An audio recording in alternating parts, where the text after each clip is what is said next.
We are approaching a new era. Technology trends and the massive deployment of new networks. It is just the beginning of what lies ahead in this new decade. Atomun. Travelers of knowledge, the future is today. It is our duty to reverse the damage we cause to the planet. Let's recover our natural ecosystems with actions in defense of the environment. Let's keep fighting for a greener world.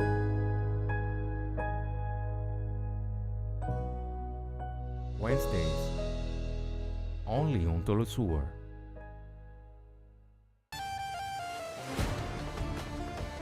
Every year, thousands of people leave their homeland to reach new horizons.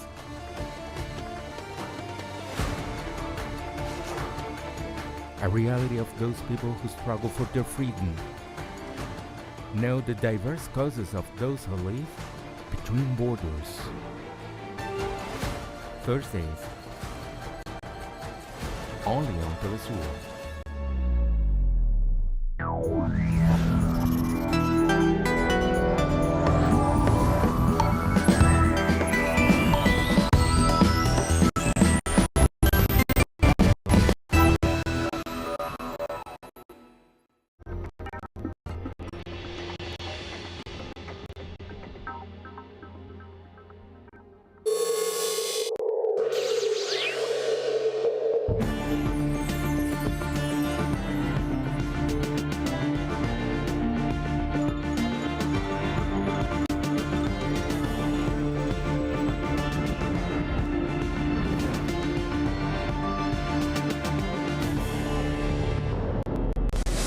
Hace poco Chile celebró unas elecciones históricas, un único referéndum, una única oportunidad que daría paso a la modificación de la Constitución que aún tiene la sombra de la dictadura de Augusto Pinochet.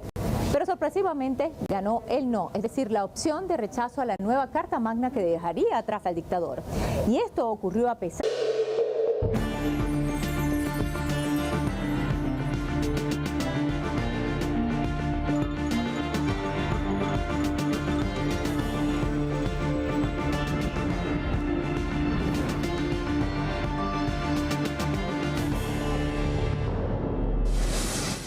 En 2019, el presidente de Chile, Sebastián Piñera, aplicó un incremento en el pasaje urbano que detonó una protesta de parte de un grupo de estudiantes que ingresaron al metro en la capital chilena, saltando por encima de los torniquetes para burlar la decisión económica que derivó en un estallido social que llevó a la población chilena a las calles, donde fueron víctimas de represión por parte de los cuerpos de seguridad. Me dicen de un día para otro que tengo que incorporarme al equipo intramarcha. Y luego de hacer ese seguimiento, cuando terminaba la marcha, ya tipo 9 de la noche, ya fuera del sector de la plaza, nosotros avisamos vía WhatsApp a otro equipo para que efectuaran en este caso la detención. ¡Grita tu nombre! ¿Cómo te llamas? ¿Cómo te llamas? Dime tu nombre. ¿Cómo te llamáis? ¿Cómo te llamáis? ¡Di tu nombre! El aumento de la desigualdad social incrementó también las inconformidades en la población y se convirtió en el caldo de cultivo de lo que llevó al pueblo a las calles, aún en medio de la pandemia por COVID-19. Parte de la realidad que llevó a los chilenos a las calles es que la juventud no tiene posibilidad por el COVID-19. En este contexto, se llega al plebiscito nacional el 25 de octubre de 2020 y las movilizaciones masivas y el voto del pueblo dio paso al sí, que abría las puertas a la posibilidad de tener una nueva constitución y dejar de lado la que aún rige el país desde la época de la dictadura de Pinochet. Quizás han escuchado el proverbio popular del paquete chileno, es decir, algo que parece pero no es, y eso fue lo que ocurrió en Chile. Fueron víctimas de su propio paquete chileno o fórmula, le dicen algunos. Una revuelta social en octubre del 2019 dio paso a un acuerdo político, pero no precisamente para dar respuesta a las demandas del pueblo que se mantenía en las calles, no, sino para hacerle creer que habían logrado su propósito de promover un único referéndum que permitiera decidir si querían cambiar o no la constitución heredada de Pinochet. El pueblo dijo que sí, con más del 70%, pero eso sí, fue el Congreso el que delimitó cómo debía cambiarse. Por eso, las protestas pedían asamblea constituyente y finalmente se llamó una convención constitucional. Así que la reforma murió antes de nacer. Cambio, pero creo que quien redactaron la Constitución no lo representaban para nada, no, en serio. Sí, te puedo asegurar que sí tienen que haber cambios, indudable que van a haber cambios. Entonces, pero necesitamos una buena Constitución, una Constitución que nos representara a todos, por favor. Y finalmente... Pero está muy difícil. Yo en este momento, con estos resultados, no veo nada, no puedo ver nada positivo de esto que acaba de pasar. No creo realmente que el nuevo proceso que vaya a surgir de esto sea mejor que el que había ahora. En Chile mediatizaron el poder constituyente originario que se despertó del estallido social contra el modelo neoliberal y Piñera en el año 2019. Lo mediatizaron desde la primera jugada. Y al final quedó vigente la Constitución de la dictadura de Pinochet. Qué dolor para los pueblos. Qué dolor para los pueblos de América Latina y el Caribe. Qué dolor para la memoria de los mártires, de los desaparecidos, de los torturados. Derrota del proyecto histórico. Derrota de la fuerza popular constituyente del estallido social, porque la mediatizaron. Y caerán sobre los hombros de quienes mediatizaron esa fuerza esta derrota, porque el pueblo se recuperará. Y más temprano que tarde, como dijera el gran Salvador Allende, ese pueblo volverá a transitar las grandes alamedas hacia un verdadero proceso popular, constituyente, originario, plenipotenciario y soberano. Sin duda, los medios de comunicación de la derecha jugaron un papel decisivo en toda esta historia. Satanizaron la propuesta del cambio, manipularon, mintieron, les dijeron a los chilenos, por ejemplo, que quienes tuvieran 2 casas, incluso una, se las iban a expropiar. Vendieron la campaña que ya se ha hecho como muy fastidiosa en otros países, donde meten miedo utilizando la mala imagen que construyeron sobre Venezuela. En últimas, si se hubiese aprobado el cambio a la Constitución, llegaría el comunismo, el come gente, el come todo. Jugaron un papel muy importante construyendo imágenes, y claramente eso es relevante cuando usted entiende que lamentablemente en el caso de Chile, de este plebiscito, no más de 1/3 del país leyó íntegramente el texto constitucional. Los sondeos de opinión muestran que alrededor del 28-30% de los chilenos y chilenas leyeron íntegramente el texto constitucional. Cuando la gente no lee el texto constitucional, el espacio para que se motorice o se traccione la opinión pública hacia determinados comportamientos electorales a través de mentiras o noticias falsas, claramente es un espacio mayor cuando la gente no toma contacto con el texto y no lo lee realmente, cuestión que parece que ocurrió en el caso de Chile. Aunque se satanizó el contenido de la propuesta de la nueva Constitución, la redacción de la nueva Carta Magna contenía parte de las exigencias de la población, entre ellos la inclusión de los derechos de los pueblos indígenas, el reconocimiento como nación cultural dentro del concepto plurinacional, el derecho de las mujeres a garantizarles salud sexual y reproductiva y la pensión para adultos mayores. Precisamente aquellos derechos sociales garantizados por los que tanto nos movilizamos durante años anteriores. Pero la campaña de descrédito fue tal que antes de la jornada electoral se repartieron a lo largo y ancho del país folletos con información falsa sobre el texto constitucional. Inclusive utilizaban la misma gráfica de la Convención Constitucional para confundir a la población. La propaganda en los folletos aseguraba que ningún chileno podría tener acceso a una casa propia, que el país ya no sería una sola nación, que los pueblos indígenas tendrían más derechos que el resto de los ciudadanos, que se prohibirían la educación y la salud privadas y que no se aplicaría el estado de excepción para enfrentar al terrorismo en el sur del país. Pero nada de esto estaba plasmado en el borrador. Ante el caudal de desinformación, tanto el servicio electoral como el gobierno insistieron en que los ciudadanos consultaran solamente las fuentes oficiales.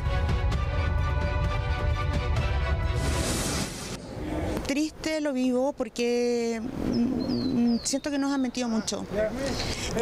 Siento que que nos toman en cuenta como ciudadanos para ejercer un voto solamente. Pero a la hora de pedir tus derechos, como en este caso yo como mamá o como un montón de madres o padres que anduvimos en las calles exigiendo la libertad de los presos políticos, se nos negaron de una u otra forma. Las elecciones demostraron un descontento que se produjo en base a la desinformación, por el poder de la derecha controladora de todos los medios, se sintieron el derecho de avalar en contra de una nueva constitución. Entonces estamos aquí reunidos en contra del acuerdo de la paz que los presidentes de los diferentes partidos tomaron de acuerdo en contra del pueblo chileno. Entonces ahora exigimos una asamblea constituyente que represente y que garantice todos los derechos en contra de toda élite política.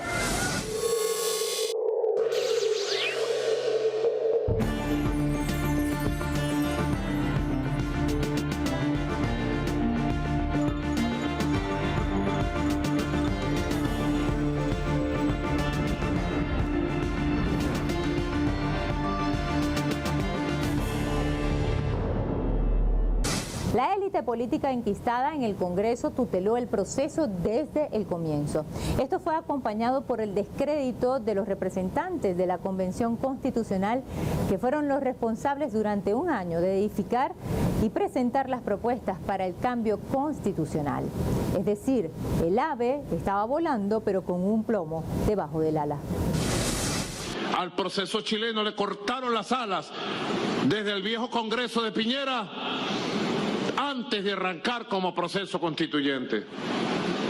Lo maniataron y nunca en Chile se convocó un proceso originario, soberano, plenipotenciario.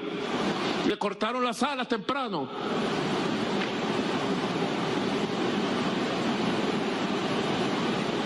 Lo llenaron de limitaciones y al final convocaron fue una convención constitucional.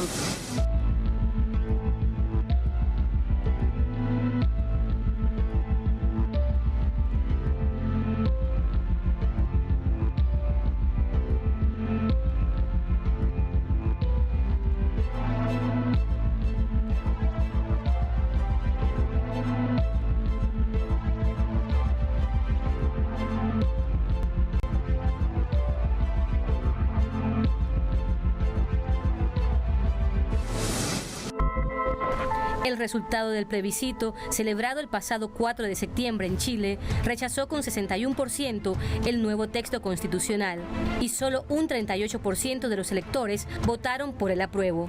Según analistas, las razones que condujeron a este resultado fue la campaña mediática de desprestigio hacia los 103 convencionalistas que representarían la mayoría de los escaños dentro de la convención. A esto se sumó las polémicas propuestas de algunos convencionalistas que, a pesar que no fueron apoyadas ni establecidas dentro de la reforma, fueron temas de desprestigio y burla por parte de los medios de comunicación. Producto de la falta de campaña con una explicación clara de las nuevas propuestas y sus beneficios, se facilitó el terreno de quienes se oponían al texto propuesto. Algunos conceptos y términos que definirían los artículos, entre ellos el concepto de plurinacionalidad y su uso para los derechos de los indígenas. A la convención se le criticó la poca inclusión de sectores políticos adversos y uno de los señalamientos fue que sus propuestas se atrincheraron en un solo modelo político. Ante los resultados, el presidente Boric manifestó que en 2023 se iniciaría un nuevo proceso para efectuar una reforma constitucional. Rechazo. Hemos escuchado la voluntad mayoritaria de Chile y lo hacemos con humildad. La mayoría de la ciudadanía se ha manifestado y, a pesar del vivo anhelo por tener una nueva constitución, ha rechazado la propuesta de la Convención Constitucional. Es quizás, creo que no tengo por qué esconderlo, uno de los momentos más difíciles políticamente que me ha tocado enfrentar. Y lo sacaremos adelante, en conjunto, por los chilenos y chilenas y por Chile. Ahora, desde este nuevo punto de partida que nos ofrece este momento histórico, nos toca trabajar para recuperar en las instituciones, más que en el gobierno, en las instituciones y como sociedad la confianza en nosotros, en el gobierno y en cada uno de nosotros. Líderes regionales como el presidente de Venezuela y de Colombia expresaron su respeto a los resultados del plebiscito y lamentaron que la sombra de Pinochet siguiera sobre Chile. Este proceso de escribir una nueva constitución desnudó la discriminación racial y social, reafirmó la exclusión de los pueblos indígenas y su derecho a existir dentro de la Carta Magna que los invisibilizó. La gran contradicción es que fue reprobada por estos mismos sectores. La verdad es que esta constitución del 80 ya está bastante mala porque solamente defiende los grandes poderes y nos deja a nosotros los pueblos originarios fuera. Por lo tanto, queremos un reconocimiento constitucional para nuestros pueblos y esa es la importancia que tiene y que se nos reconozca como nación, porque somos naciones, somos las primeras naciones en Chile. En Chile en particular, la discriminación cultural existe, eso es un hecho en la realidad y por lo tanto las regiones donde existe mayor población de pueblos indígenas, sufren de exclusiones, discriminación y situaciones de violencia sistémica que son evidentes. En lo que concierne a los pueblos indígenas, hay dos temas que generaron una amplia discusión y debate, no solamente de los sectores conservadores, sino también dentro del mundo progresista, y que tiene que ver con los alcances del consentimiento indígena y con la forma de articular las autonomías territoriales, donde no estaba claro realmente la posibilidad de articular. Entonces hay un tema de diseño institucional que por otro carril y evidentemente como un agravamiento de la situación de discriminación resuelve mal problemas que están diagnosticados en el texto constitucional y que la gran mayoría de la sociedad chilena comparte, que es una situación de menoscabo para los pueblos indígenas, pero la manera de resolver este problema parece que no estuvo a la altura de lo que la mayor parte del país quería, digamos.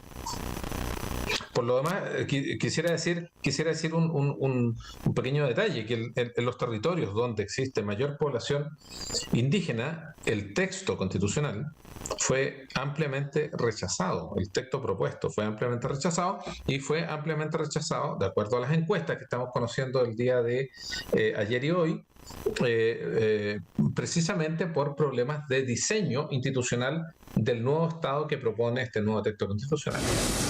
Luego de la derrota del apruebo a la modificación de la Carta Magna de Pinochet, el presidente Boric anunció cambio a su gabinete, pero esto resolverá el problema de fondo. ¿Cuáles son los escenarios que se manejan en Chile? La gran mayoría del país ha señalado con claridad que no desea seguir viviendo, desarrollándose bajo la sombra de la constitución de la dictadura del general Pinochet. Es decir, la superación de la constitución de la dictadura del general Pinochet es una idea o una necesidad compartida por amplios sectores. Es cierto que hay un partido de extrema derecha, de ultraderecha, el Partido Republicano, que no comparte esta idea, pero desde el punto de vista de la cantidad de escaños parlamentarios que tiene el Partido Republicano, la opinión del Partido Republicano podría ser perfectamente irrelevante si los sectores más moderados de la derecha colaboran en este esfuerzo. Por lo tanto, yo creo que un primer carril en el escenario post-plebiscito es de qué manera se construye un acuerdo a nivel de la clase política para reimpulsar un segundo proceso constituyente. ¿Qué características podría tener este proceso constituyente? ¿De qué manera se eligen los convencionales? ¿Cuál es el órgano? ¿Qué arquitectura tiene ese órgano?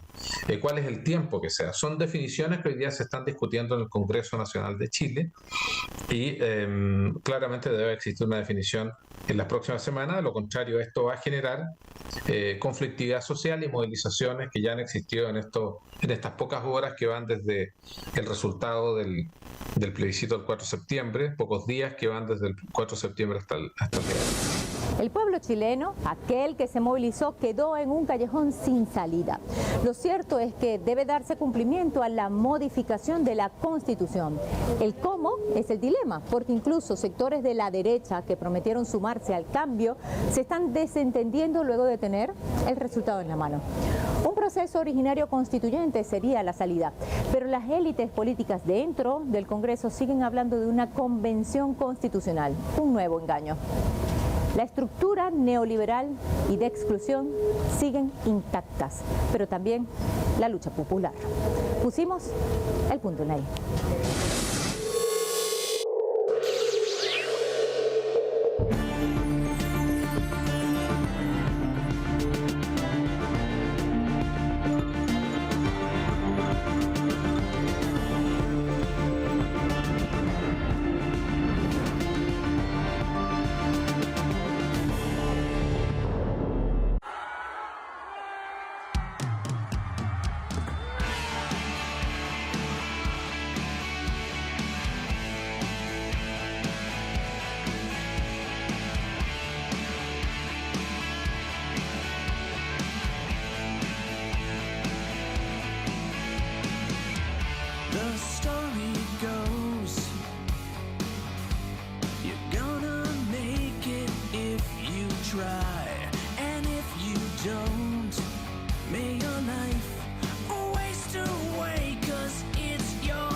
Racism starts with the state to divide and rule the working class to keep us broken, not building anew. Lessons of history revealed, organize or be displaced. The rulers have no solutions, only violence, wars and jails. Stick together and fight for your just claims. Workers united will prevail. Oh, say can you see Rome is over? Oh, build a new, oh, build a new, oh, build a new, oh, build a new, oh, build a new, oh, build a new.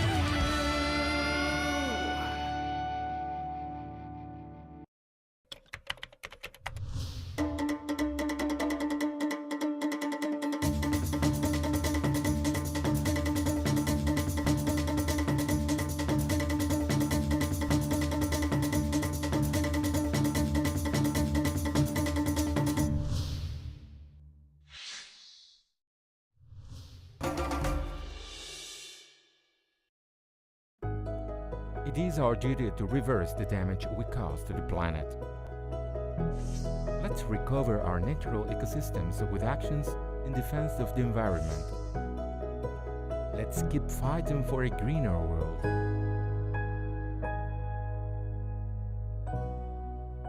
Wednesdays, only on TeleSUR.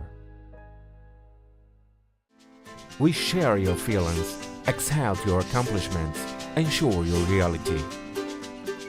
Our approach is global and keeps us in tune with the peoples.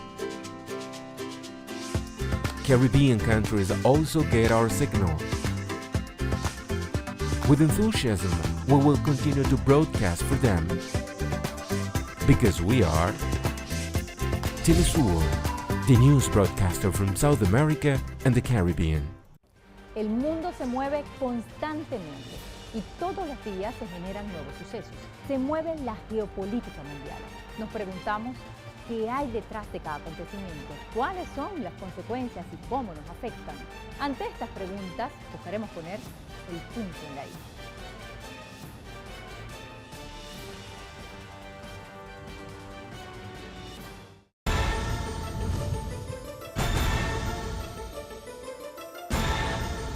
Who's moving the chessmen? What interests and motivate the actors behind each event?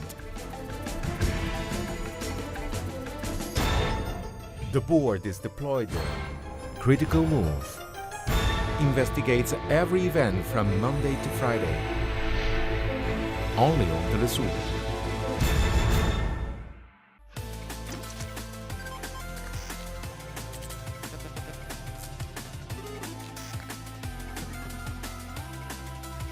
We are approaching a new era. Technology trends and the massive deployment of new networks. It is just the beginning of what lies ahead in this new decade. Atomun. Travelers of knowledge, the future is today. Pakistani journalist Tariq Ali analyzes the international media influence driven by the empire, acts as an analysis of political, economic, and social life throughout Latin America through our stream and website in English. A critical space committed to truth to determine the conjuncture that moved the world today.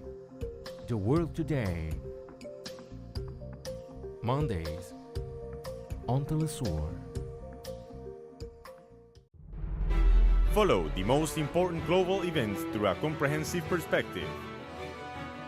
With a team of journalists in 25 locations around the world to convey our people's reality. From the South. Weekdays. Only on TeleSUR. Hola, ¿qué tal? Sean todos muy bienvenidos a Vidas. Hay lugares donde el arte se unifica con el orgullo de los pueblos.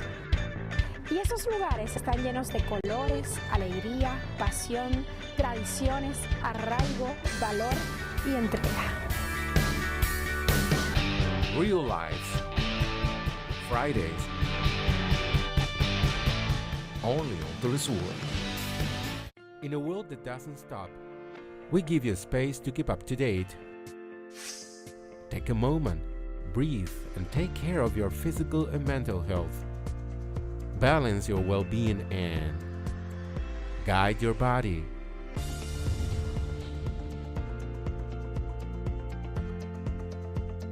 Only on TeleSUR.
Good evening and welcome to the world today.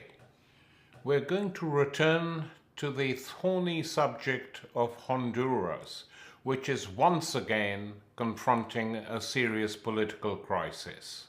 In July 2009, over 8.5 years ago, the democratically elected government of Manuel Zelaya was toppled by a military coup d'etat carried out by the Honduran army, supposedly on the say-so of the Honduran Supreme Court. The United States at the time, President Obama, declared that what had taken place was a military coup and that Zelaya should be returned to office. His Secretary of State, Hillary Clinton, argued that what had in fact taken place was slowly evolving into a coup. To have called it a military coup, the State Department would have had to impose immediate sanctions, as US law insists upon in the case of a coup d'etat which removes an elected government. Gradually, it became clear that elements of the deep state within the United States were themselves involved in a coup, primarily the Defense Intelligence Agency run by the Pentagon.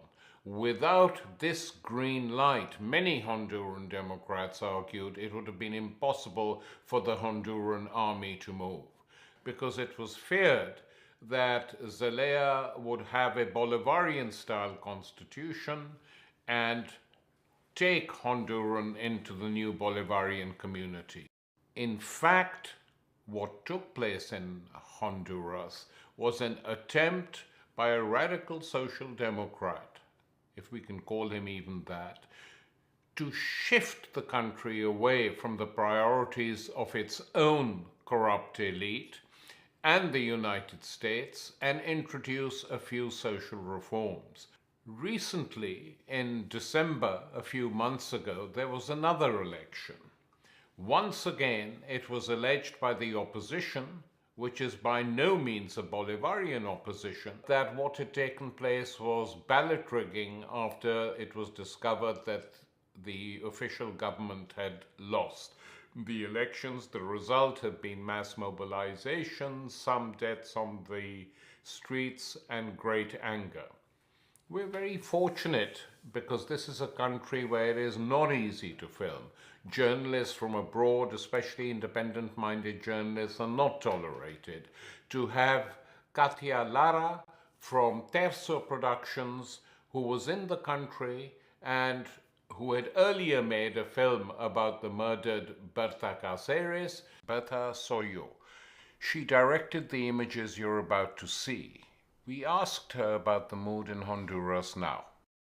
Yo creo que la gente en la calle disminuyó mucho su presencia a partir sobre todo de este año, después de la toma de posesión del presidente ilegítimo Juan Orlando Hernández, pero ha quedado en el espíritu de la gente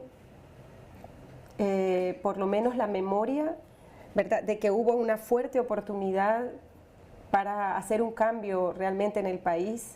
Sobre todo las primeras 2 semanas de diciembre, la gente salió a las calles. Fue realmente impresionante cómo se manifestaron con fuerza. Entonces creo que la población no está desmovilizada en un 100%, pero sí está muy descontenta, muy desencantada de la situación, decepcionada de sus líderes. Pero yo creo que dispuesta, si se dan nuevamente las condiciones, sobre todo porque hubo muertos, hay gente presa y hay detenciones ilegales. Sobre todo las muertes creo que es lo que a la población nos duele mucho más.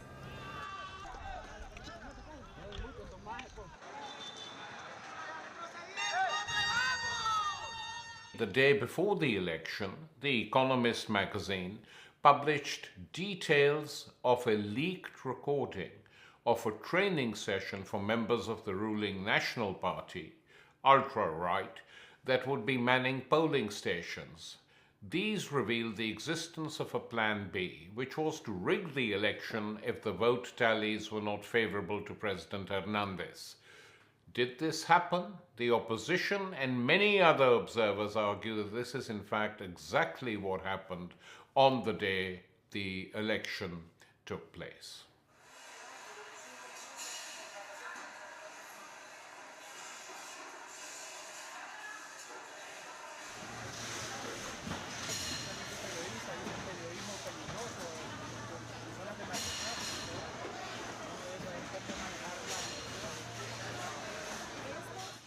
El conteo de votos y toda la crisis inmediata a las primeras denuncias de fraude, el siguiente día después del golpe, estos espacios se abren a la prensa por un lapso y luego se cierran. Cuando nosotros entramos con la cámara, justo fue el día siguiente de que le habían solicitado a los observadores internacionales y a la prensa que no entraran más al espacio de conteo de votos que el Tribunal Supremo Electoral había instalado. Entonces, a mí me parece que nos dejaron entrar, primero porque siempre una cámara ofrece la posibilidad de hacer esa presión, de hacer la pregunta lógica ante la prohibición de entrar. Pero usted hasta hoy bien, ¿cuándo llegaron a Honduras? 5 días, más o menos.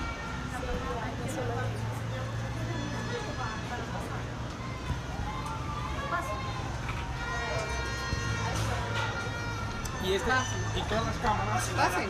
Gracias. No. Es que el solo me pidieron. Mire, nosotros estamos haciendo desde hace tiempo trabajo aquí en Honduras. Yo soy hondureña y ellos han venido. Yo soy la productora local. Yo soy hondureña. Y la productora es panameña, él es gringo. Bueno, gringo. No, gringo, sin ofender. Sin ofender. Y es una nota nada más, es una nota sobre las elecciones. Pero ustedes anduvieron por toda la costa atlántica, porque a mí yo creo que los EGN lo han tratado muy bien. Así es. Buenas. Jerry. Ellos todos vienen conmigo, no van a hacer video ahí, ya está autorizado por el magistrado Saúl. Si no hay nada que esconder, ¿por qué no podemos entrar? Si ahí nos están falseando informaciones, si ahí nos están haciendo manejo de actas irregular, ¿por qué hubo un hasta aquí y ahora nosotros no podemos entrar?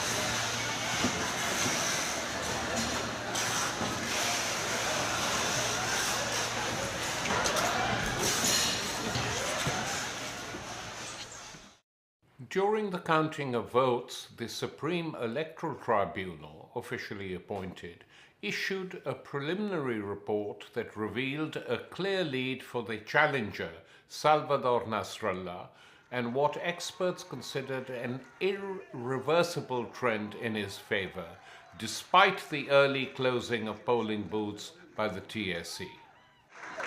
Bueno, primero me siento muy contento, nos sentimos muy contentos porque nosotros vamos a hablar ahora sobre resultados reales. Nosotros no vamos a hablar sobre encuestas. Nosotros no vamos a hablar sobre las proyecciones que desde la semana pasada vienen haciendo Paradigma, Ingeniería Gerencial y otras empresas que pertenecen al statu quo. Nosotros hoy nos vamos a referir a actas físicas. Al terminar la votación se hizo el conteo rápido. Esta información la tiene en nuestro centro de cómputo el señor Luis Redondo. El conteo rápido, 50.3% para la alianza. 37.5% para la dictadura. O sea, Juan Orlando. Y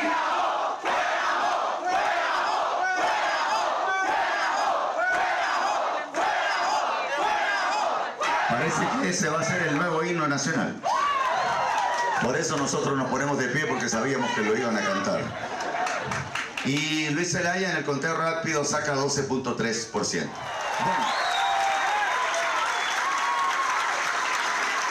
Yo les ofrecí durante toda la campaña que iba a cumplir el mandato del pueblo hondureño. Y el mandato del pueblo hondureño es ¡fuera joven!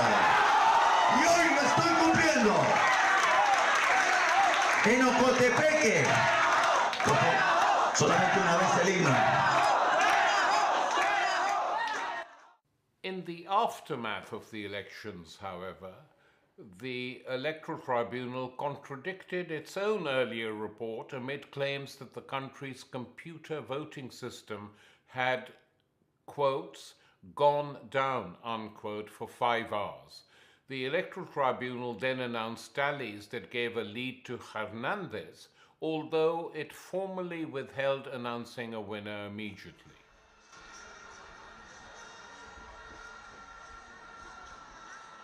The immediate effect of this announcement was to spark nationwide protests calling for the resignation of Hernández and the immediate installation of Nasrallah as the duly elected president. There were large demonstrations by Alianza Nasrallah supporters and much smaller counter-demonstrations of the supporters of the National Party chief Hernández. Katia was insistent that the National Party protesters would not have been there had they not been paid by the government. Yo creo que hay una imagen que da cuenta de eso de manera muy contundente, y es, por ejemplo, cómo la gente se amontona encima de los carros que reparten comida ese día. O sea, vos llegabas al estadio donde estaba por imponerse la banda presidencial a Juan Orlando Hernández, y había un cerco de ejército, policía nacional, policía militar muy grande, y una vez que lograbas pasar eso, por lo menos cinco camiones con gente repartiendo bandejas de comida, ¿no? Y vos te dabas cuenta que había además todo un sistema de control de bandas que llevaban en los brazos. Eso nosotros lo vimos y lo filmamos, de bandas que llevaban en la muñeca para identificarse como gente del Partido Nacional.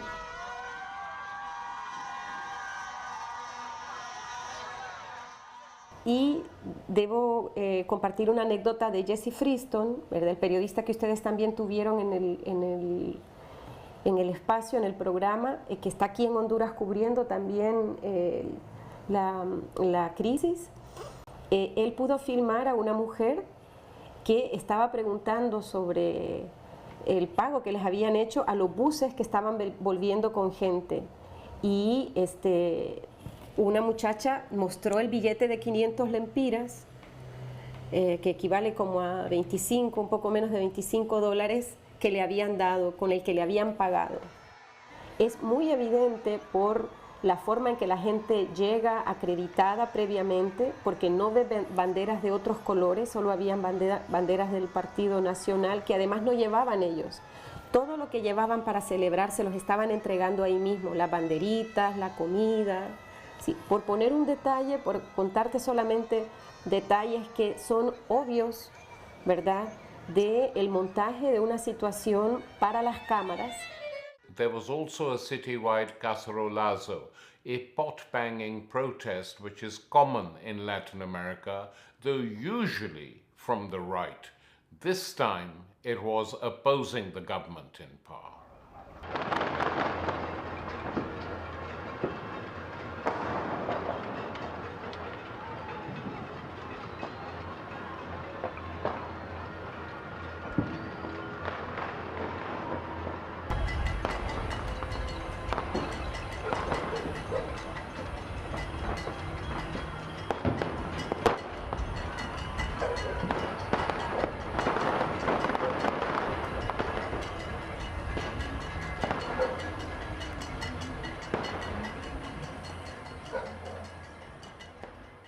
The level of violence was such that members of the elite terror unit within the National Police, Cobra Squadron, refused to continue to participate in the repression of fellow citizens.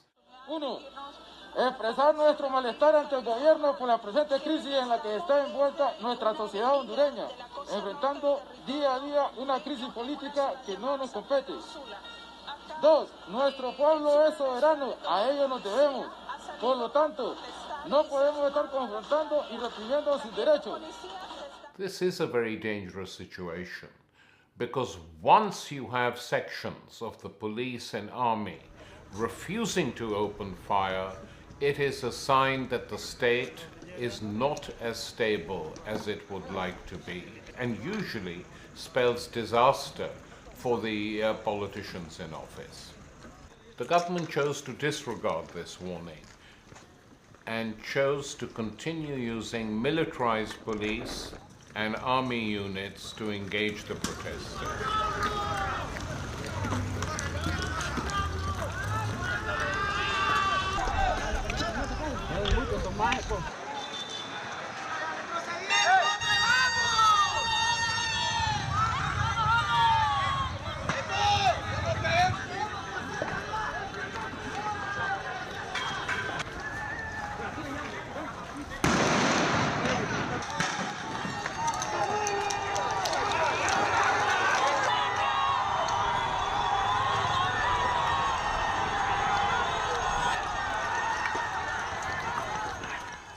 The government of Hernandez imposed a state of exception, suspended civil liberties, human rights defenders and members of the international media were detained, deported, and denied entry during this period of repression.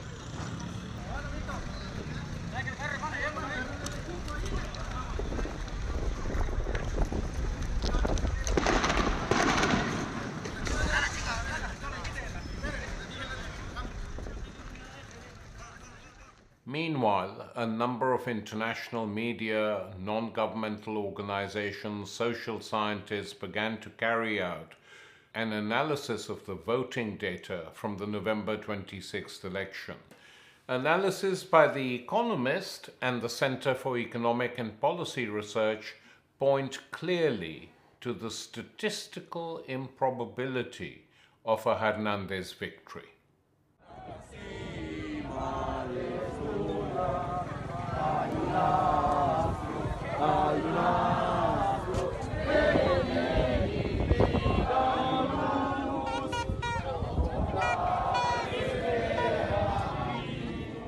Symbolic protests inside the country spread to the US military bases, and the Financial Times reported, demonstrators opposed to Juan Orlando Hernandez took full bin bags to a US military base, ripped them open, and strewed the contents at the feet of security forces on duty there.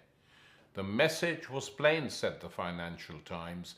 The base is a potent symbol of US power in the Central American country, and the stunt was intended to rubbish Washington's endorsement of Mr. Hernandez as the winner of the November 26th elections. Strong words from newspapers which have generally tended to support the United States and its policies in South America. En un país con una trayectoria política, geopolítica, de intervención en las decisiones, ¿verdad?, de intervención de los Estados Unidos, es muy difícil pensar que en esta crisis no haya una participación, por lo menos indirecta, de los Estados Unidos, en el sentido de que no hay una condena a una situación que ha sido descrita en términos técnicos por Naciones Unidas y por la OEA como una situación por lo menos muy irregular que da cuenta de la posibilidad de un fraude y de una traición a la voluntad soberana del pueblo. Entonces creo que desde ahí ya podemos empezar a hablar de que no ha habido por lo menos una condena, y que en estos países eso podría hacer la diferencia. Y me refiero a países que que están muy dependientes pues, de su economía y sus decisiones políticas de los Estados Unidos, ¿no? Nasrallah, the opposition candidate, may not be a carbon copy of the Bolivarian leaders in other parts of the continent, new and old, but he certainly fought a hard campaign, and his popularity rested, it's obvious, on his attacks on elite corruption and the brutality and repression taking place in the country. We asked Katya how she had managed to get access to so many of Nasrallah's press and campaign events. Bueno, mi acceso como documentalista el líder de la Alianza contra la Dictadura de Salvador Nasrallah no es a través, sino no es un acceso directo, sino a través de un personaje que nosotros estamos siguiendo en el documental que estábamos filmando justo durante la crisis postelectoral. Es un periodista, su nombre es Milton Benítez, y bueno, él obviamente tiene muchos años de trabajar y tiene mucha credibilidad en el país, y a través de este personaje de la película es que nosotros hemos podido acceder a la vida política de Salvador Nasrallah. Por eso hemos logrado pues cubrir uno de los programas más importantes que se dieron previo a las elecciones. Un día antes de las elecciones, el último espacio televisivo que brindó Salvador Nasrallah se lo dio a Milton Benítez.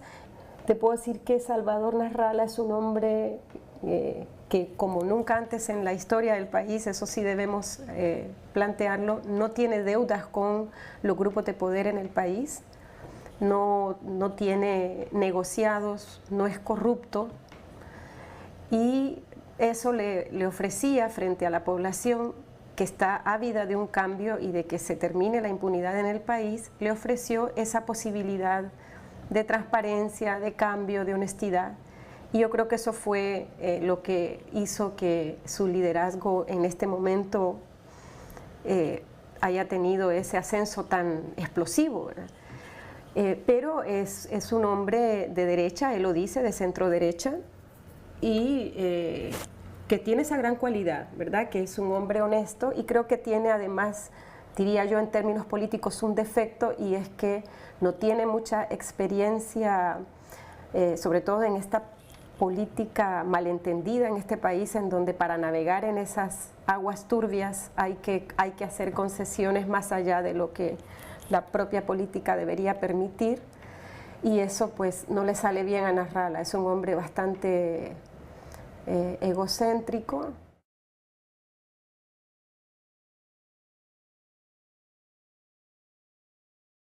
Juan Orlando Hernández is duly sworn in as president.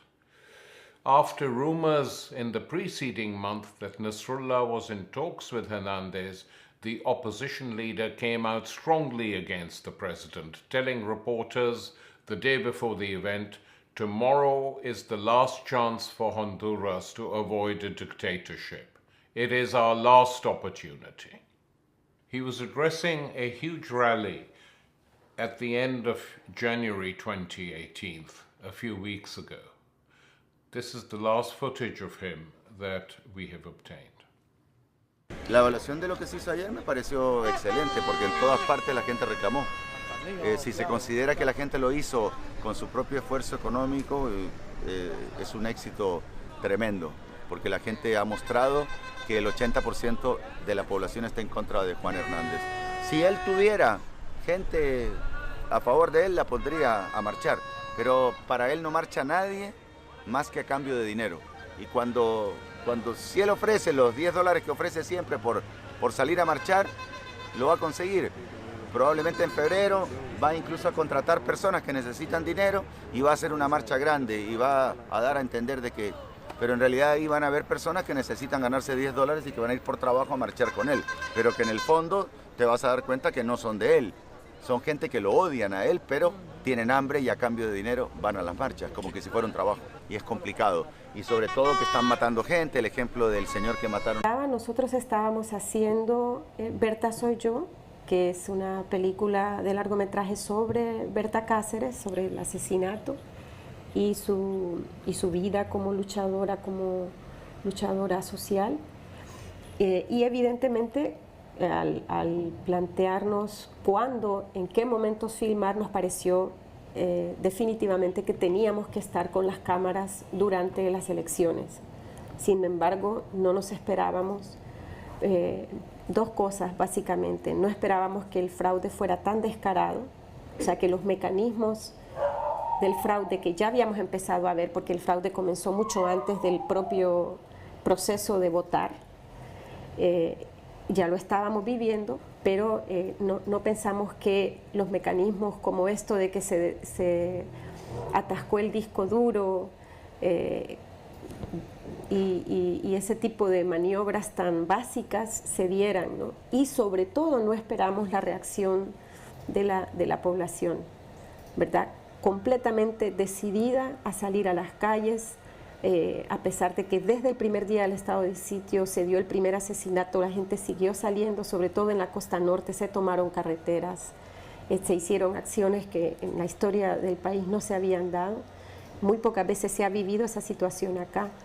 Entonces, realmente superó la expectativa de todos los que vivimos acá y también de nuestro equipo trabajando en la película. Entonces, básicamente dejamos de hacer la agenda de la película propiamente para dedicarnos a registrar lo que estaba pasando muy intensamente en esos primeros días, ¿no? Los primeros días de diciembre, sobre todo la primera quincena.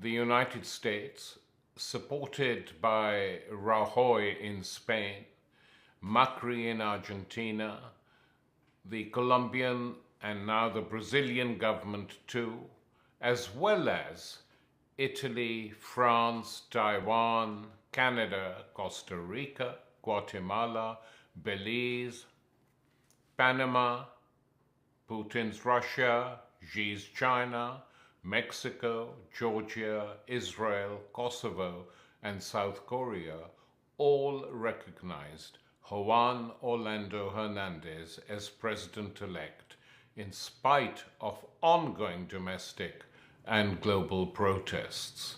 The Honduran people are unlikely to forget these countries, whatever they may say in the future.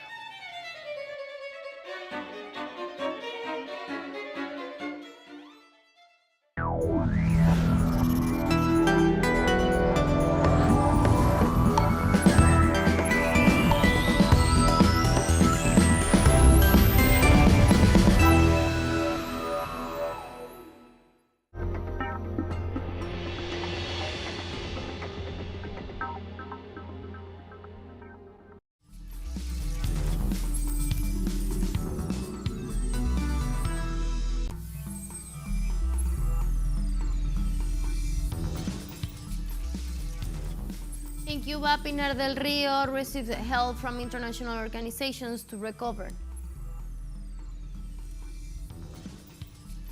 Russian president received the leaders of the new Russian regions. In Burkina Faso, there was a new coup d'etat after the military announced the overthrow of Paul-Henri Damiba.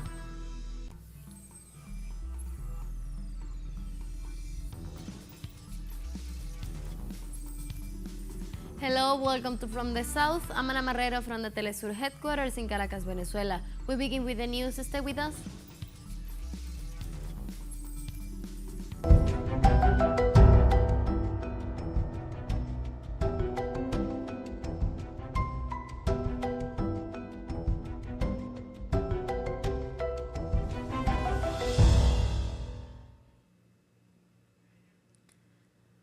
The province of Pinar del Rio, the most affected by Hurricane Ian, received help from professionals from various territories of the country, as well as the solidarity of Venezuela and Mexico.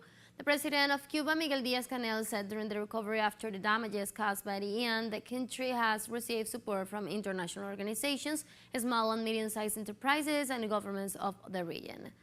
The Cuban president also reported the nations like Mexico supported with 72,000 meters of cable, 7,000 insulators, and other essential resources in the recovery of the electrical system, while Venezuela shipped 300,000 bags of food, 32 electrical transformers, and 22,500 quarter meters of roofs covered.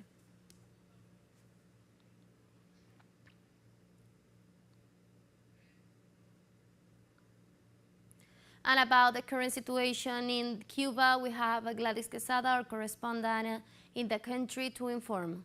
Let's listen. Yes, thanks for the time and also for this context hearing from the South for our socials and also for TeleSUR English as a whole. This is the fourth day that Cuba is under the massive blackout that was a result of the passage of Hurricane Ian on Tuesday. As we know, the western part of Cuba was the hardest hit and the most affected because of the hurricane. Also, as we know, and as authorities have announced last night, the national electrical system was back online. This is not that it's back on functioning. This is not meaning that all Cuba has electricity now. It's a gradual step, it's one more step in the recovery after the passage of Hurricane Ian. As also, as we know, this is the time that the national electrical system is going back. Its 8 units are going back in line and back in sync. This is a good step, that's a good news, but not the final result, and also is not the news that we are hoping for. In other news, in other data, authorities have also announced that 59% of the users in Havana have the power back.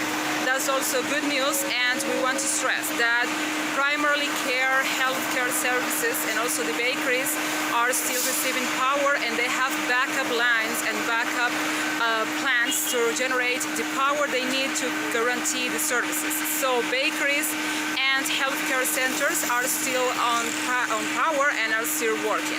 Also, we have other information. Venezuela announced that for next week, they are going to send 300,000 bags of food supplies for the population affected by the hurricane. And also Mexico announced the sending of more aid. As of Friday, Mexico sent, and they arrived, 2 planes here with 100 tons of material for electrical recovery, and also specialists to help with the gradual recovery of Cuba's national electrical system. That's the data, that's the information. Please stay tuned because we have more information in upcoming news briefs. Thank you, Gladys. And meanwhile, on Friday, Cubans took to the streets demanding the restoration of electricity, protesting more than 2 days after a blackout hit Interland following the passage of Hurricane Ian. A total of about 400 people gathered in at least 2 spots overnight on Thursday, shouting, "We want light, and banning posts and pans. It was the first public outburst of anger after electricity problems spread from western Cuba, but the gathering remains peacefully. Authorities have not said what percentage of the population remains without electricity, but returned in some parts of Cuba on Wednesday, while it came on and then shut off again in some other parts. Ian hit Tuesday night and kicked out all of the island's power grid, leaving its 11 million people in the dark.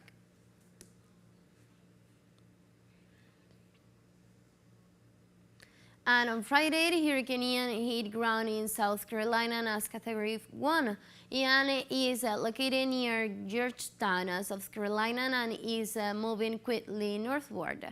The National Hurricane Center declared a state of emergency in this state in the face of the hurricane. Although it has lost strength after passing through Florida and is expected to produce strong winds and rains as well as storm surges. In this context, the local authorities announced that the risk of urban flash floods remain. Meanwhile, 7 deaths in Florida have been linked to Ian, and medical examiners will determine whether the death should be attributed to the storm.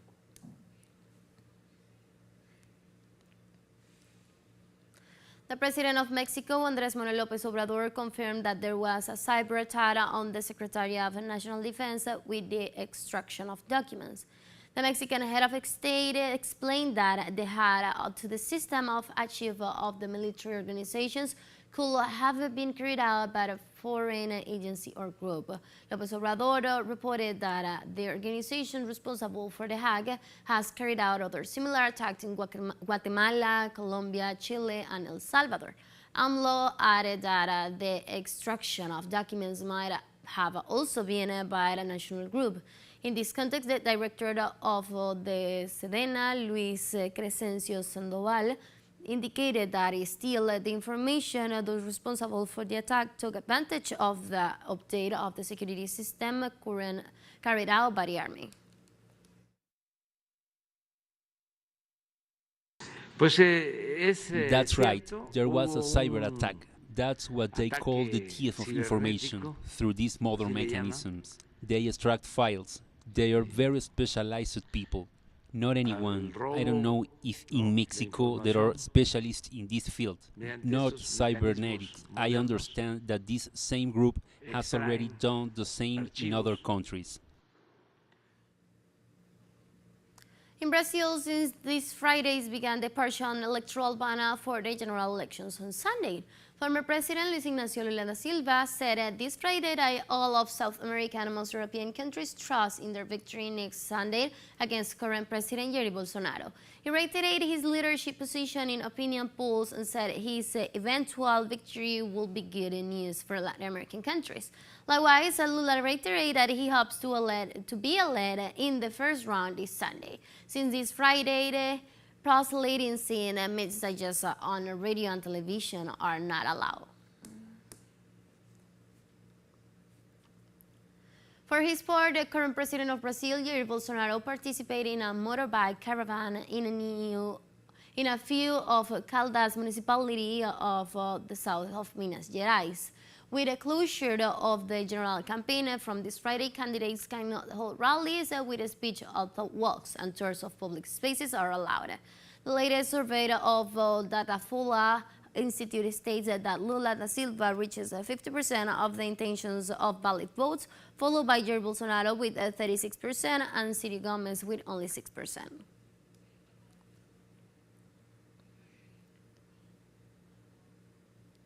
And about the coming elections in Brazil, our correspondent Brian Muir has the details. Brazil's 2022 presidential elections are taking place this Sunday, and a recent poll by Datafolha shed some light on which demographic groups are supporting which of the candidates. Former President Luis Inácio Lula da Silva has an overwhelming lead by over 2-1 against incumbent Jair Bolsonaro among the working class. Voters who make less than 2 times the minimum wage, 59% of them say that they're going to vote for the former president, whereas only 27% say they'll vote for incumbent Jair Bolsonaro. All the other income brackets support Bolsonaro over Lula. The factor here in Lula's favor is that 70% of the Brazilian population makes less than 2 times the minimum wage. So this explains his large lead. It's not a similar situation to, for example, Donald Trump in the United States. Some Anglo media outlets try to compare Bolsonaro to Trump, but the electorate supporting Bolsonaro is overwhelmingly the rich. It's also the more educated. College graduates favor Bolsonaro over Lula. People with advanced college degrees also favor Bolsonaro over Lula. The group where Lula has an overwhelming lead over Bolsonaro is among high school graduates and people who haven't finished high school. Another big, important demographic group that's supporting former President Lula by a wide margin over incumbent Jair Bolsonaro is women.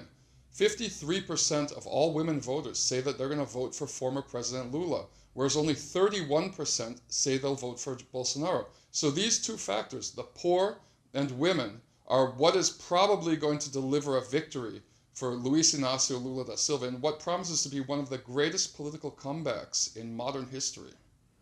Thank you. And in Chile, the structure of the monumental stadium of Santiago collapsed. So far, the fire department reports that at least 5 people were injured. Fire officials reported that emergency was controlled and that injured persons were taken to the Metropolitan Medical Service. According to the report, the events occurred when a group of followers climbed the metal structure where the adversities is located in one of the stand of the stadium, and it collapsed on the split way by the additional way.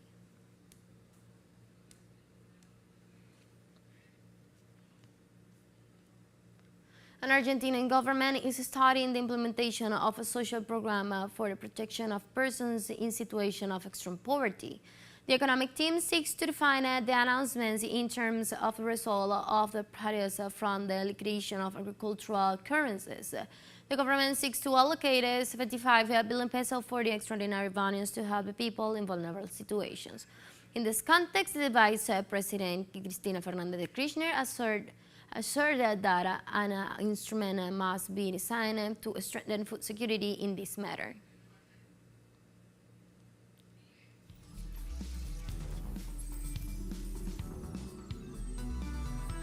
And we'll take a short break now, but first remember you can now follow us on our TikTok account as TeleSUR English, in which you will be able to see news in different formats, news updates and more. Stay tuned for more news.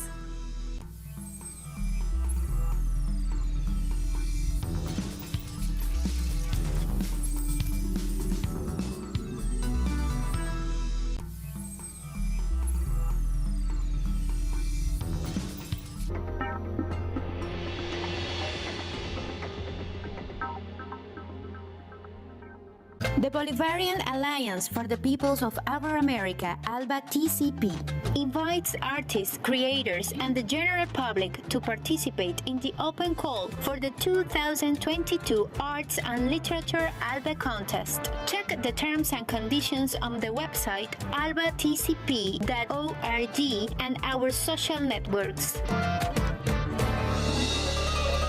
ALBA TCP.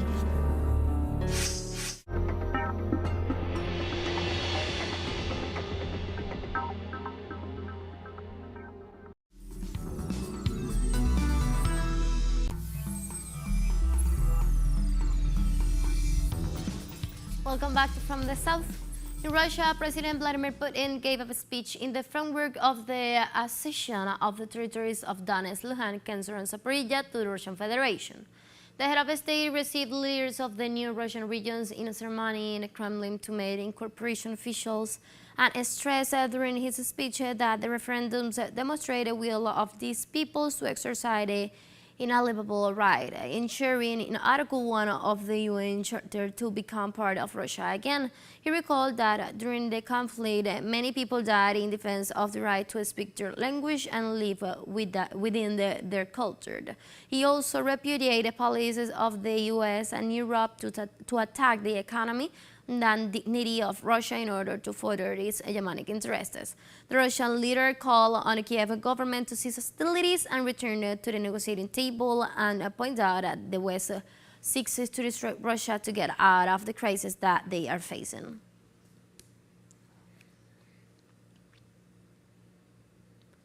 Russian president pointed out that a world order is undemocratic and recalled that the U.S. is the only country that has used nuclear weapons in the world.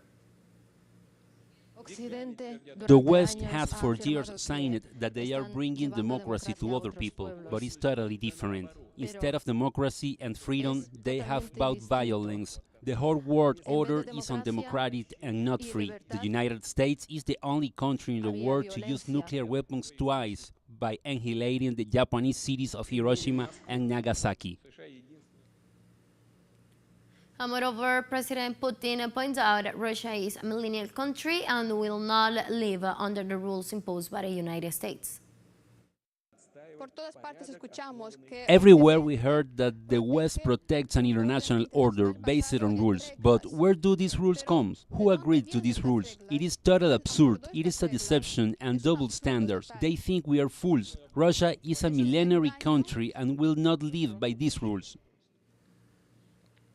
Kremlin warned that Russia will call attacks on its new territories aggressions. The Kremlin's spokesman Dmitry Peskov assured that the People's Republics of Donetsk and Luhansk and the Kherson and Zaporizhia Kiev regions, after becoming sovereign territory of the Russian Federation, would be covered by the United States Treaty.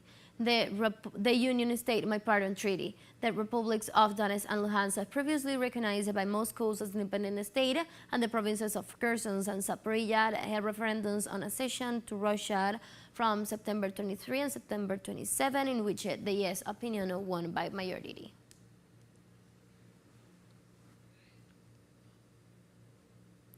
In reaction to Putin's signature of the accession decree, the President of Ukraine, Volodymyr Zelensky, has submitted an application for rapid accession in the North Atlantic Treaty Organization, NATO. The Ukrainian president assured that de facto they are already part of NATO in an expeditious manner. However, the military alliance indicated that Kiev will need to meet a number of long-term requirements to join.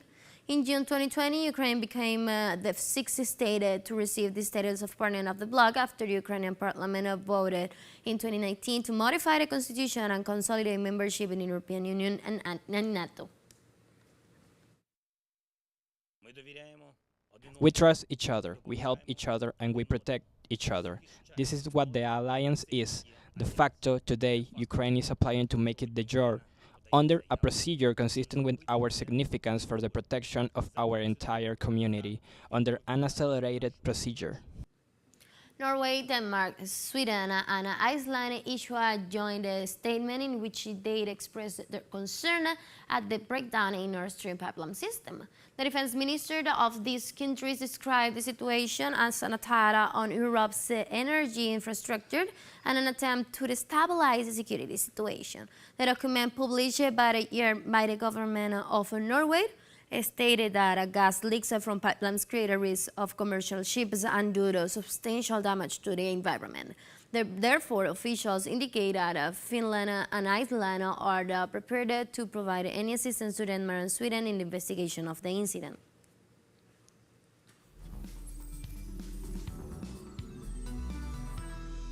We have more news coming up after this final short break, so don't go away.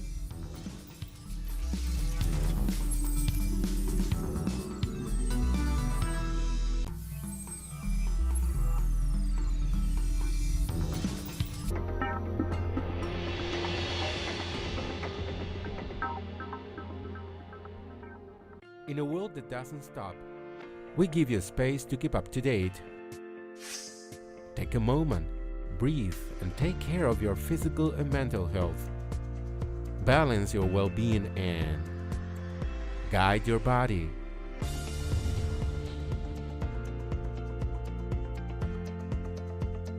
Only on TeleSUR.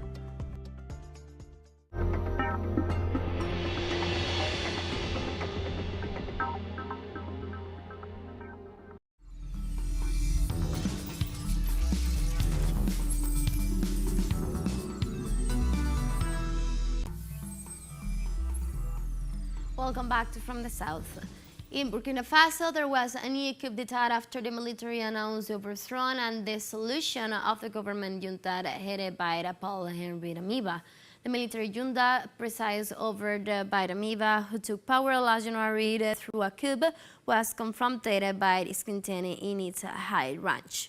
The overthrow was announced by the spokesman from the military insurgency systems, which was broadcasted on national television.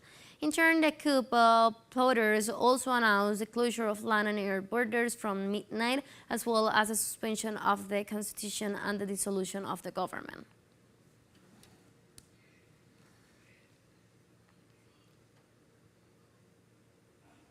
In Nigeria, presidential candidates began the campaign for the next February's elections in an open race to replace President Muhammadu Buhari.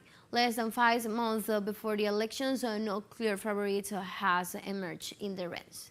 There are a total of 18 candidates registered in the cantons, but only 4 start activities this Friday. Since the return to democracy following the military government in 1999, elections in Nigeria have been marked by violence, delays, allegations of fraud, and challenges to judicial bodies.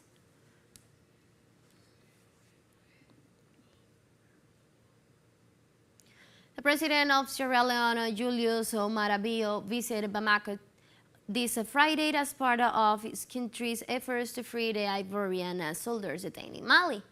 He was received by the head of the Malian military junta, Assimi Goïta.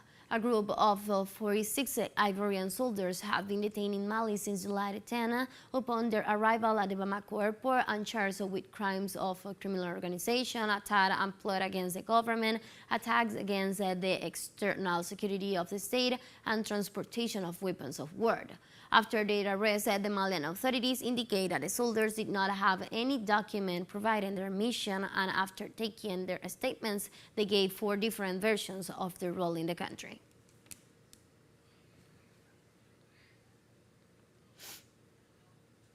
In Uganda, health authorities warn of the seriousness of the current Ebola outbreak in that country. The Ugandan Ministry of Health said that more than 36 cases have been recorded with 5 confirmed deaths. These figures cause alarm among the country's medical centers. It highlights that Uganda is not immune to the effective control of Ebola and that thanks to this experience they have taken the necessary measures to detect the virus quickly and work to stop this spread.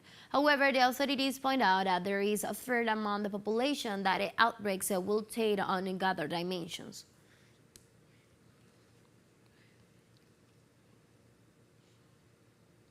The World Health Organization warned this Friday that there has been multiple simultaneous outbreaks of cholera around the world. The Geneva-based agency reported that in the first 9 months of 2022, a total of 26 countries have reported outbreaks of this pathology directly linked to poverty and poor health conditions. In contrast, only 20 countries reported between 2017 and 2021 who explained that the phenomenon of climate change is an aggravating factor since floods and reduced access to the drinking water. The most affected countries include Syria, Pakistan, India, Somalia, and Ethiopia.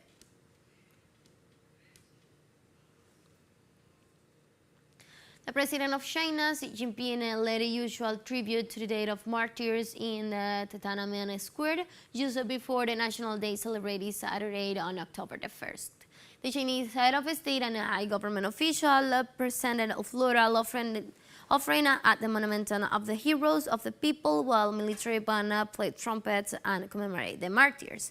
The participants of the event sang the national anthem and then paid solemn tribute to those who dedicated their lives to the liberation of the Chinese people and the construction of the People's Republic of China, which was founded in 1949. September the 30th was designated Martyrs' Day in 2014 by the National People's Assembly of China.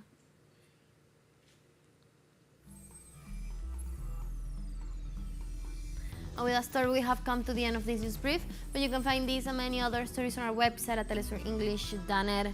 You can also join us on our socials. We're on Facebook, Twitter, and on Instagram as well. For TeleSUR English, I'm from the South, I'm Ana Marrero, and thank you for watching.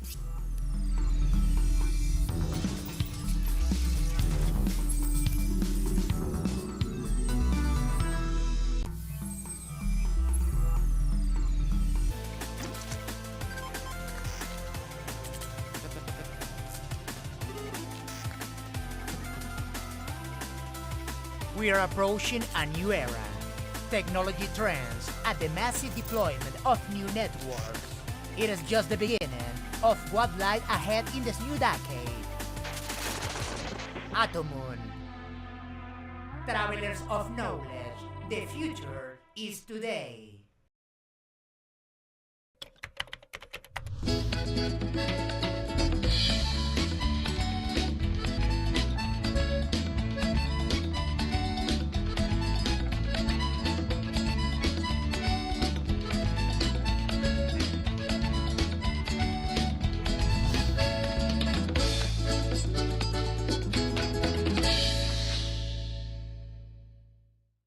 In a world that doesn't stop, we give you space to keep up to date.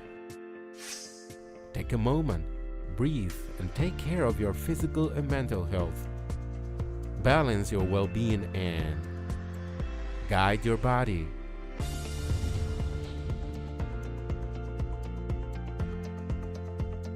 only on TeleSUR. Pakistani journalist Tariq Ali analyzes the international media influence driven by the empire, accesses analysis of political, economic, and social life throughout Latin America through our stream and website in English, a critical space committed to truth to determine the conjuncture that moved the world today. The world today. Mondays on TeleSUR.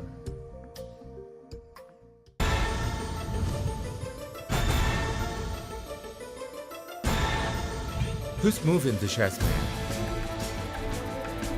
What interests and motivate the actors behind each event?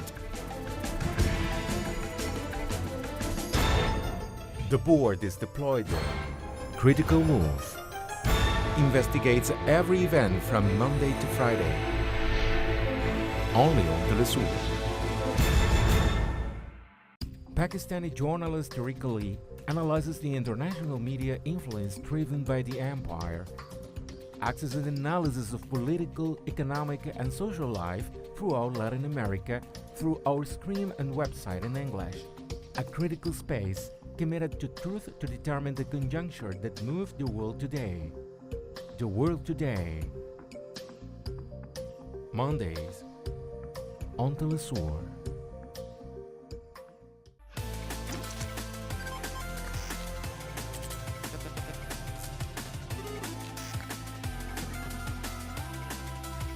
We are approaching a new era. Technology trends and the massive deployment of new networks. It is just the beginning of what lies ahead in this new decade. Atomun.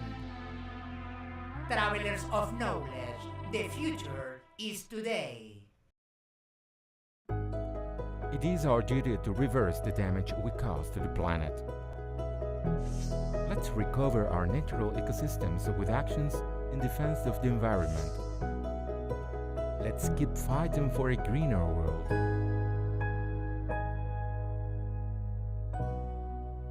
Wednesdays, only on TeleSUR.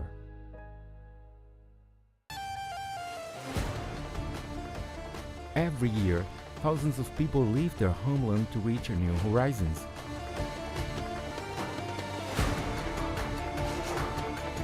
A reality of those people who struggle for their freedom. Know the diverse causes of those who live between borders. Thursdays, only on TeleSUR. El mundo se mueve constantemente y todos los días se generan nuevos sucesos. Se mueve la geopolítica mundial. Nos preguntamos qué hay detrás de cada acontecimiento, cuáles son las consecuencias y cómo nos afectan. Ante estas preguntas, buscaremos poner el punto en la I.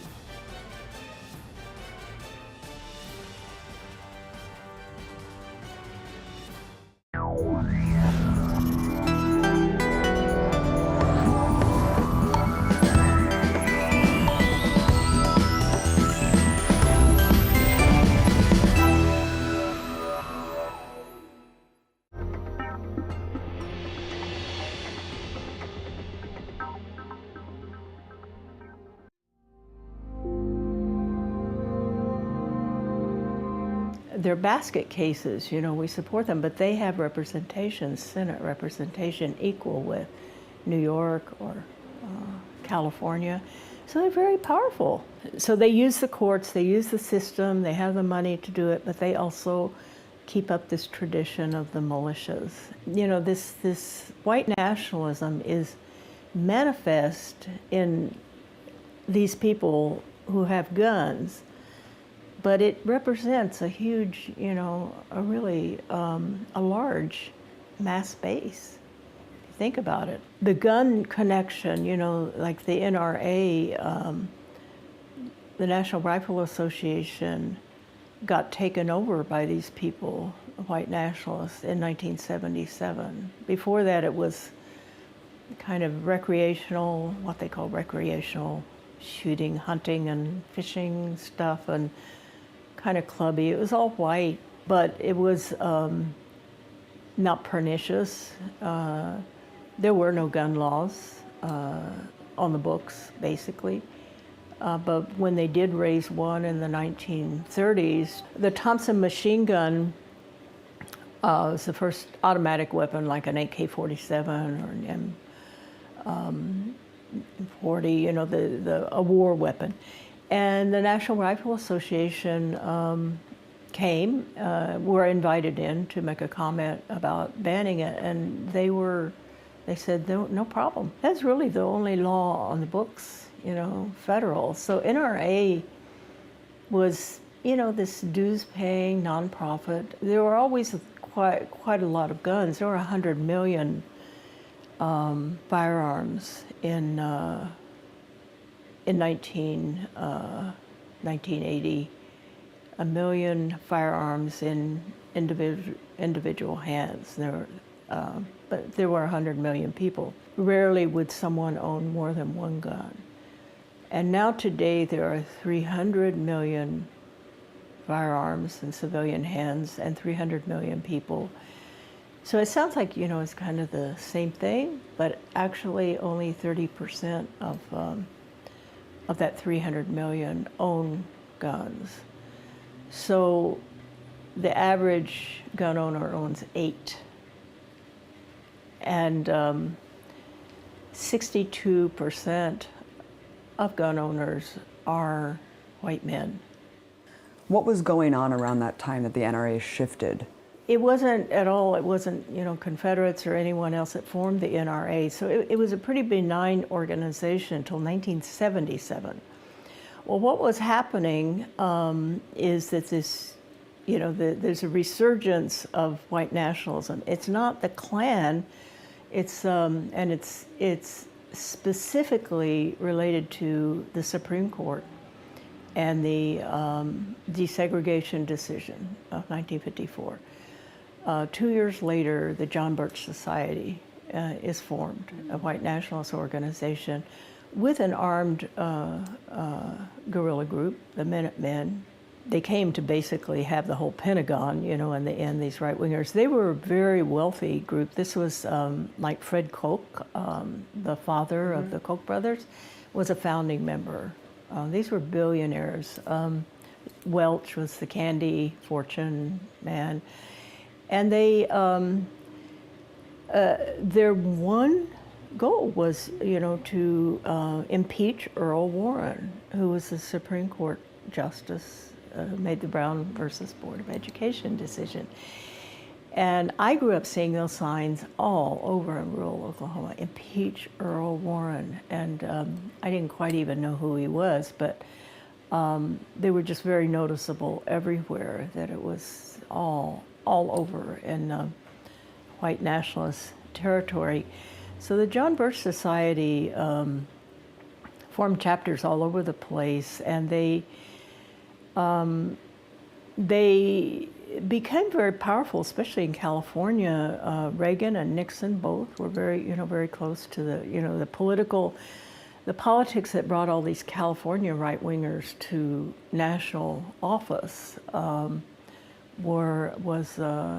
Really the John Birch Society had a great deal to do with it, and the military-industrial complex in California, and oil and gas. You know, so California has a lot to do with this, even though we're pretty liberal now. It really had a fascistic tone to it. So we have to take some responsibility here and not say, oh, it's just the South, you know, it's just the Southern migrants that came in. It has its own history, and it's a history also of, you know, how capitalism is reforming itself and readjusting itself after World War II. But all these groups sprang up, right-wing groups. The Klan didn't really appear that much until the, really mass uprisings with civil rights. Then, in some ways, it was the sheriffs putting on hoods at night. It's still this slave patrol kind of thing in the South, and it did spread to all these industrial places where African Americans had migrated for jobs out of the totalitarian South, and then during the war to the defense industry on the West Coast. So the Ku Klux Klan was very active in these industrial areas. Other groups that formed there were myriad groups. So one that formed was actually called the Second Amendment Foundation. And this is a real marker. It was formed in 1972. It's very interesting. The person who founded it was a man named Harlan Carter.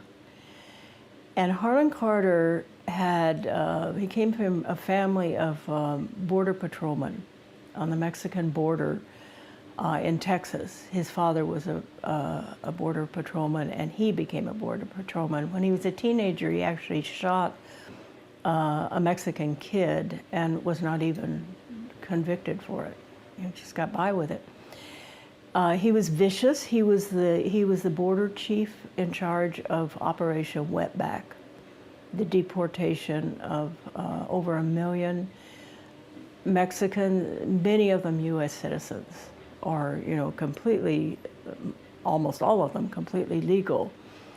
But this is in the 1950s, and that was called that, in the legislation, Operation Wetback, and he was the head of it, deporting Mexicans, and he then formed this Second Amendment Foundation. He moved up to Eastern Washington, that white nationalists they call they want to be a separate nation. They actually talk about being a white nation that will separate.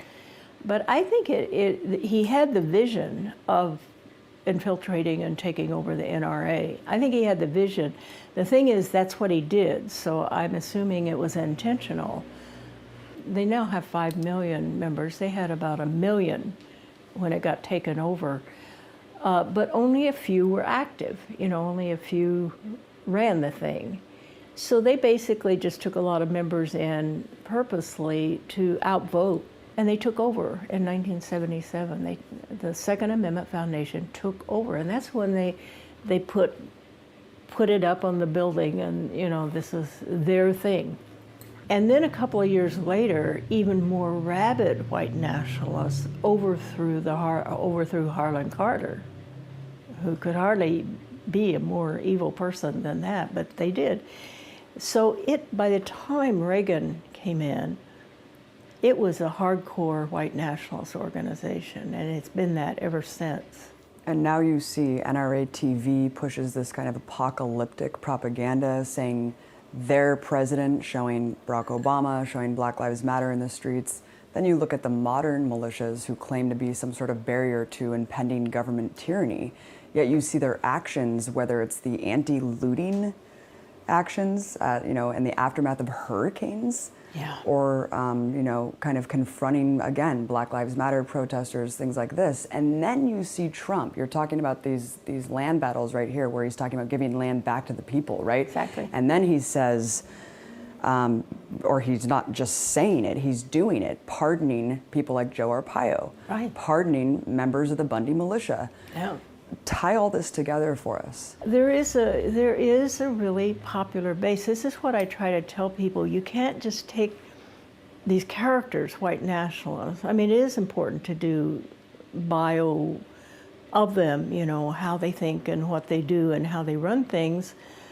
But there's a huge population that agrees with the fundamentals of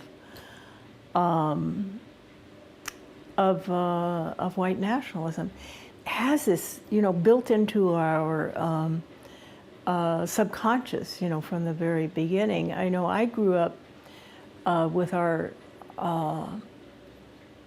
fundamental hymn in the Baptist church was, "Are you washed in the blood of the Lord? Are your garments spotless? Are they white as snow?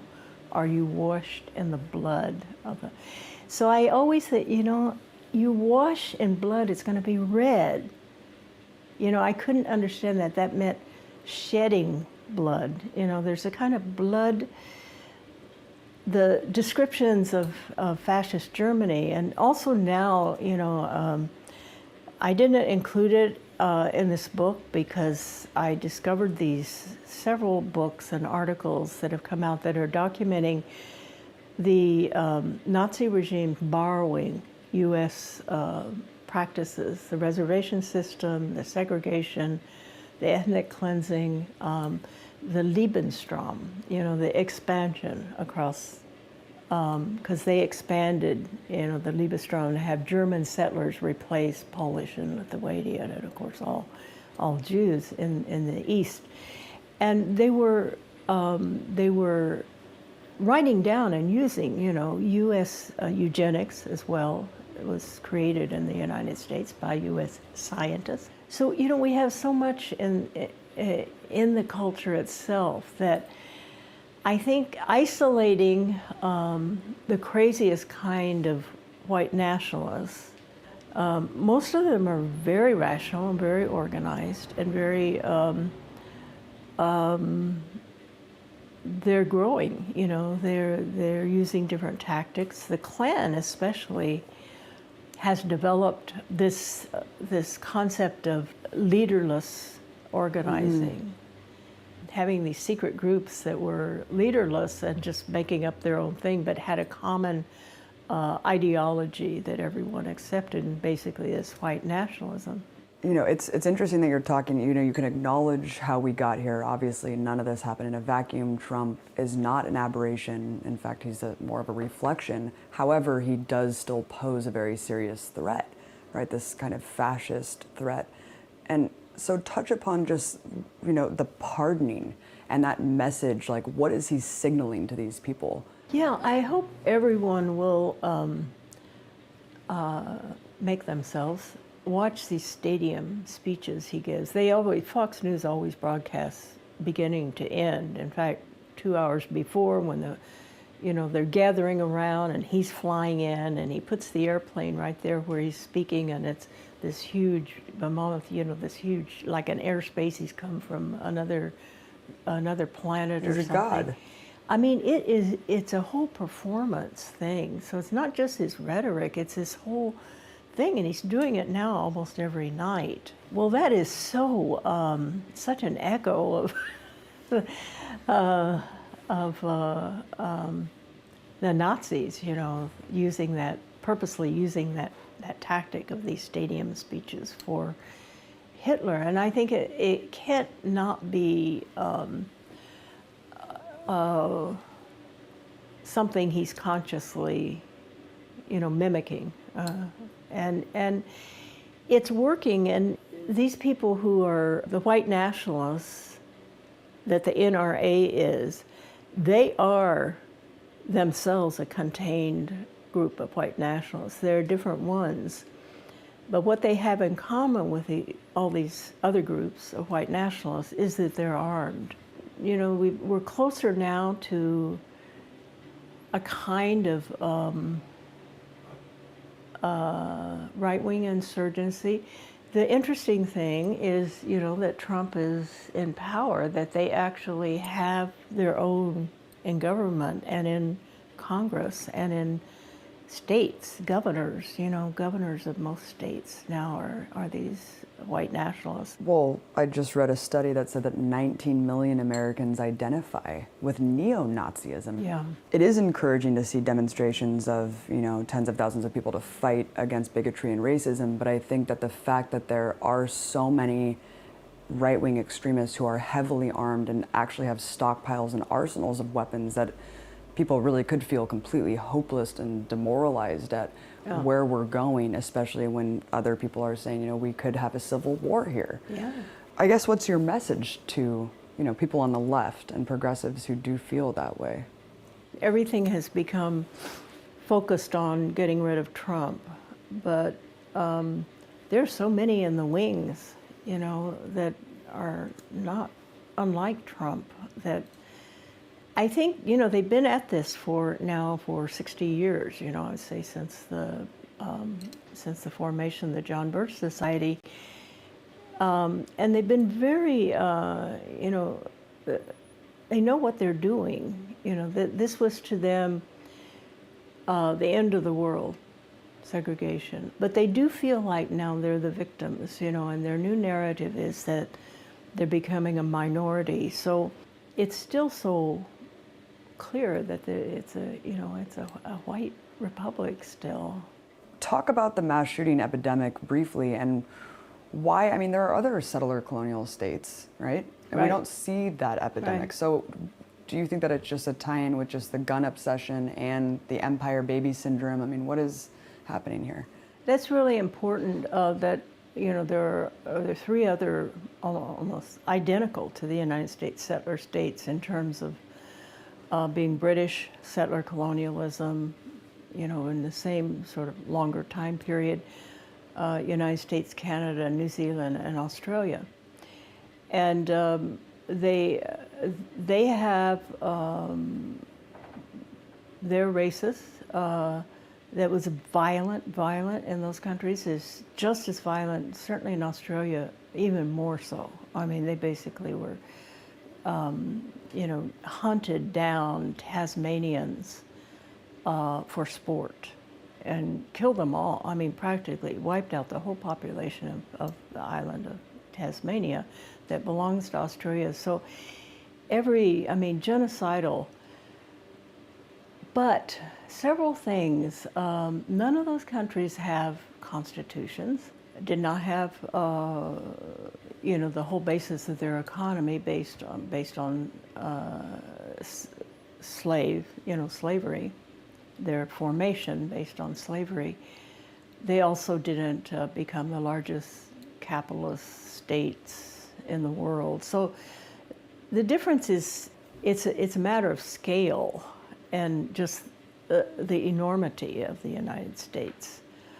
The ideology of white nationalism, never having like something like the Klan in the past because they didn't have slave patrols.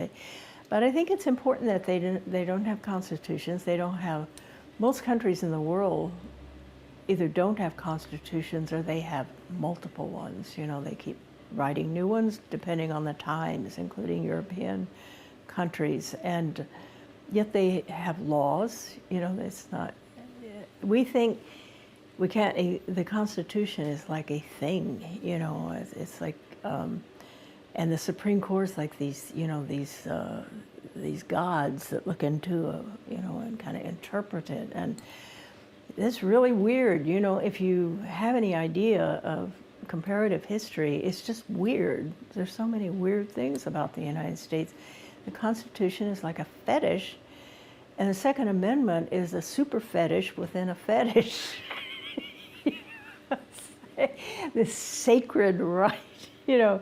I mean, when I hear, you know, other people asking about it, you know, they say, what? They're so puzzled, you know, why are there more civilians with guns in the United States per capita than Yemen? Is it war? Why is this? But the mass shootings, they do occur in other places. Australia had a horrific one. It's like 40 or some people over in Tasmania. And that guy was ideologically, you know, he was kind of a right-winger. But they immediately put through a law banning, you know, practically banning the ownership of guns, and everyone supported it. Well, we can't even imagine that here. You know, they had one mass shooting and they banned all guns. You know, Canada had that one, you know, where it was clearly directed at women in Montreal, that engineering school, the engineering women students. And they immediately enacted, you know, all kinds of restrictions on guns, you know, popular.